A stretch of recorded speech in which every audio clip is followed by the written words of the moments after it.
I wish to make an explanation of vote on draft resolution 12 on the human rights situation in Nigeria. My delegation would like to state how unhappy it is to observe that the General Assembly is being asked to take action on a resolution which seeks to address a domestic issue in a member state. The issue in question is the execution of 9 Nigerians who were found guilty of murder after due process and in line with the laws of the land and the Constitution of my country.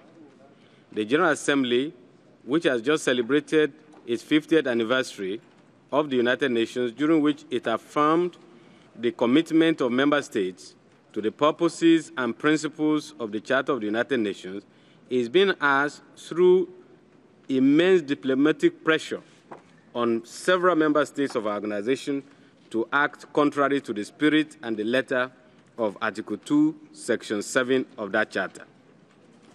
Mr. President, the sovereign right of a member state to enact its own laws within acceptable international standards is being challenged, and the retention by member states of capital punishment for serious offenses is also being queried as uncivilized, as if they were a violation of human rights under the Covenant of Civil and Political Rights.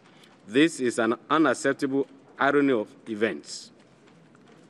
Mr. President, the principal sponsors of this draft resolution had not only launched a campaign of disinformation, but had demonstrated unusual arrogance of power in seeking to prescribe who governs Nigeria, when, and how. With all due respect, we submit that the change from one form of government to another is the business of the people of Nigeria. In this connection, my delegation would like to reaffirm that the democratic principle is not alien to Nigeria, and much is being done already by Nigerians themselves about the promotion of that system of governance on a sustainable basis. Mr. President, it will be unfortunate if the General Assembly, which under Article 13 of the Charter of the UN should make recommendations for promoting international cooperation and for assisting in the realization of human rights and fundamental freedoms for all, without distinction, will accept to take selective actions to deny Nigeria the right to development and deprive Nigerians the right to free movement in and out of some member states of this organization.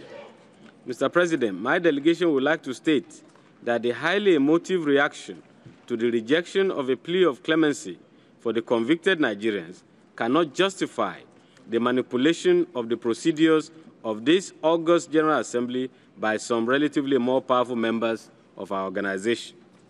By acting on the present resolution, this Assembly will be acting contrary to Article 62 of the Charter, which gives the Economic and Social Council the responsibility to, and I quote, make recommendations for the purpose of promoting respect for and observance of human rights and fundamental freedoms for all, end of quotation. What Nigeria needs is international understanding, international accommodation, international cooperation, so as to facilitate the faithful implementation of its political program within its established time frame for a return to civil rule and the promotion of human rights for all in Nigeria. In this connection, we welcome very much any genuine assistance from friendly member states towards the achievement of this goal. Mr. President, based on the above observations, my delegation rejects the resolution